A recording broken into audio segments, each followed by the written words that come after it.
Next question is from Nancy from Ames, Iowa. Mm-hmm. The ADA has been under attack and its provisions are being diluted. What can be done to ensure that the rights and opportunities for people with disabilities are safeguarded? Well, that's a good question, Nancy. As you know, the ADA is very personal to me, the Americans with Disabilities Act. I am the author of it. It's my name on it. Passed in 1990, and now 18 years later, we've made great progress in this country under the ADA. Job opportunities have opened up, travel, curb cuts, ramps. Every building being designed and built in America today is fully accessible.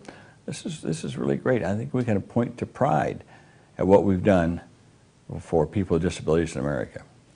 Problem, Supreme Court over here has, in a series of 3 or 4 decisions, curtailed the ADA in a way that is just, I don't know how I can describe it other than it's just awful. It puts some people with disabilities in a terrible situation. And we just had a person testify last week to this. The Supreme Court basically said if you use an assistive device, like a wheelchair or something like that, or if you take medicine to control your disability, you are no longer covered under the Americans with Disabilities Act. Well, here's what happens, and here's what it's done to someone, let's say, with diabetes. They take medicine, controls their diabetes, that makes them qualified for the job.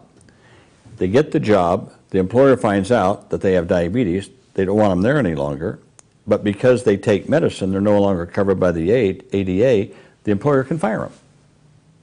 So on the one hand, if I'm disabled and I take medicine, that enables me to get the job. But because I take medicine, the Supreme Court says I'm not disabled. Therefore, the employer does not have to provide reasonable accommodations, and they can fire me, and I have no recourse under ADA. So what's a person with a disability supposed to do? Use an assistive device? They're no longer covered. Don't use an assistive device, but then they can't get the job. And this is what we're trying to do. We have an ADA restoration bill, it's S1881, S1881. And we're trying to get that through this year. Hopefully we can get it done. If not, perhaps under a new president we can get it done. And that will, again, put us back to where we were before and make sure that the Americans with Disabilities Act does not work against someone simply because they use some assistive device or they take medicine to control their disability.